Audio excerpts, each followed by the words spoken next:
আরে কি হইছে কাঁদতেছে কেন চুপ করো না বাবুর খিদা পাইছে কাল সকালে ডিউটিতে যাইতে হইব খিদা লাগছে তো কি হইছে দুধ খাও বুকে দুধ পাইতেছে না বুকে দুধ পাইতেছে না কোটার দুধ আছে না ওটা আইনা রাখছে ওটা খাওয়াইতে পারো না সকালবেলা ডিউটি আছে চুপ চুপ চুপ চুপ এই যে কয়টার দুধ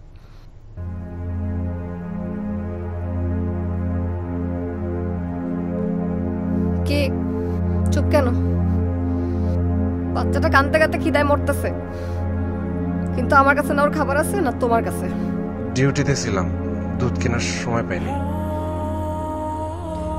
বাপ হিসেবে কোনো দায়িত্ব নাই না তোমার কতদিন ধরে বলতেছি চাকরিটা ছাড়ো কতদিন ধরে বলতেছি আমি একা একা সারাদিন বাসার কাজ করি আর বাচ্চাও সামলাই একটু কাঁদতেছে দেখে তোমার ঘুম ভেঙে গেছে তুমি বিরক্ত হয়ে চিল্লাইতেছো কোনো খবর নাই তোমার তুমি তো যাও আগুন নিভাইতে আর আমরা তো ঘরের মধ্যে আতঙ্কে থাকি দিন নাই রাত নাই সারাক্ষণ ডিউটিতে থাকো খবর কিভাবে রাখবা আমাকে মানুষের জান বাঁচাও নিজের বাচ্চার জান বাঁচাও আগে আমি আর পারতেছি না আর পারতেছি না আমি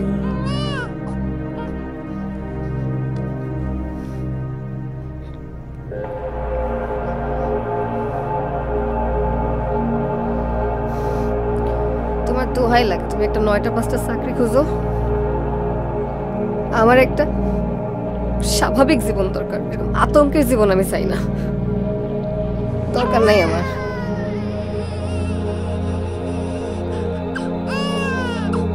বাবা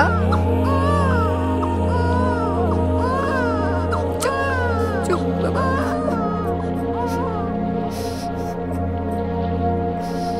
চুপ চুপ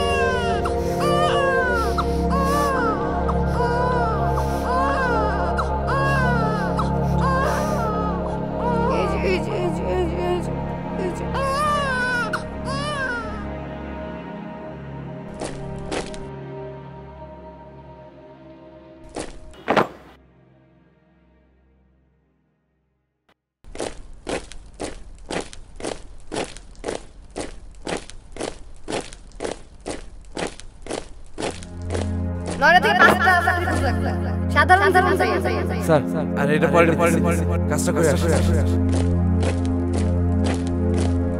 খালি প্রমোশনের জন্য মেনশন জান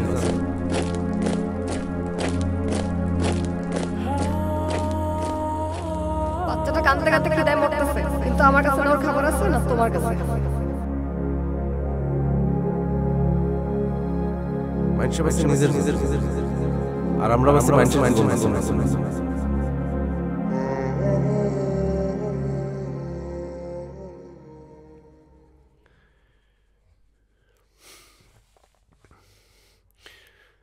স্যার ওয়ালাইকুম আসসালাম আতিক কি অবস্থা কে কিছু বলবা স্যার এটা কি এটা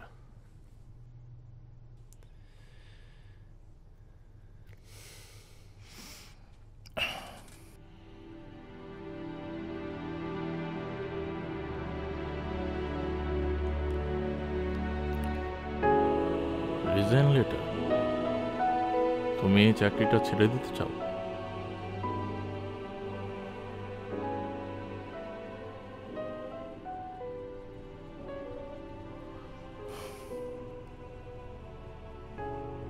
আতিক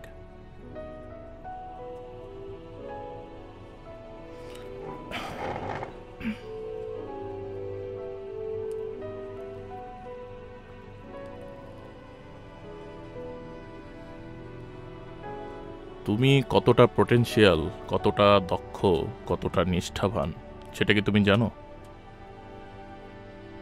আমি জানি তোমার মতো একজন পোটেনশিয়াল একজন নিষ্ঠাবান একজন দেশপ্রেমিক কর্মীর কতটুকু প্রয়োজন সেটা তুমি জানো আমি জানি আমি চাই আমার এই বাহিনীতে তোমার মতো নিষ্ঠাবান মানুষ বেশি বেশি থাকুক দেখো ক্রাইসিস থাকবে লাইফে তোমার ক্রাইসিস থাকবে আমার থাকবে মানুষ নানান রকম চড়াই উতরাই পার করবে কিন্তু এইসব ক্রাইসিসকে ওভারকাম করেই দেশের হাজার হাজার শত শত মানুষকে নিশ্চিত মৃত্যুর হাত থেকে উদ্ধার করবে তোমার মতো নিষ্ঠাবান দেশপ্রেমিক ফায়ার ফাইটার। তুমি রিজাইন লেটার দিয়েছ, ওকে, কিন্তু আমি বলবো তুমি আরো 2টা দিন সময় নাও, তারপর সিদ্ধান্ত জানাও। মা, কি মা, ঘুম পাইতেছে? ঘুম পাইতেছে তোমার? বাবার কোলে শান্ত হয়ে ঘুমাও, আর কোনো চিন্তা নাই। ফায়ার ফাইটারের চাকরিটা সাইরা দিব, স্যারের কাছে রিজাইন লেটার দিয়ে আসছি, বুঝছো? আমার আর 24 ঘন্টা ডিউটির জন্য দৌড়াইতে হইব না।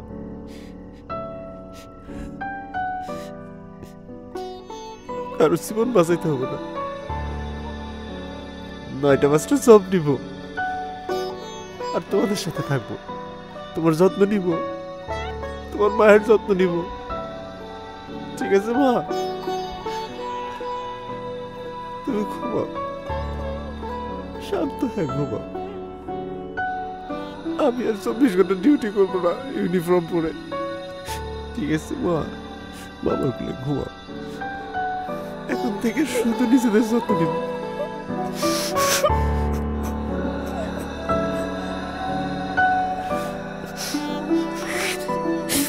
তুমি চিন্তা করো না কিছু, সব ঠিক হয়ে যাবে।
এক্সকিউজ মি ভাইয়া, আমি যে জিনিসগুলো নিয়েছি সেগুলো একটু প্যাক করে রাখবেন।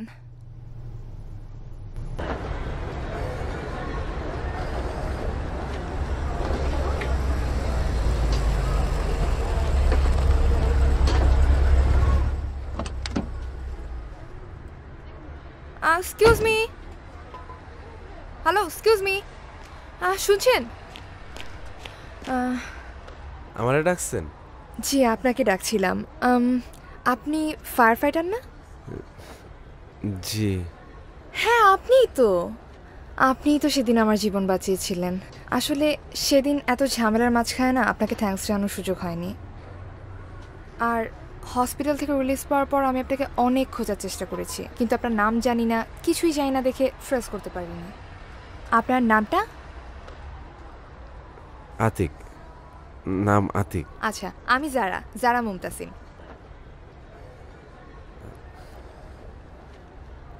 আচ্ছা, আপনি এখানে কোথাও থাকেন? আপনার বাসা কোথায়? আমার বাসাতে আমি এই তো আমার কলোনিতে থাকি। আপনার বাসায় কি যাওয়া যাবে? আমার বাসায় গিয়ে আপনি?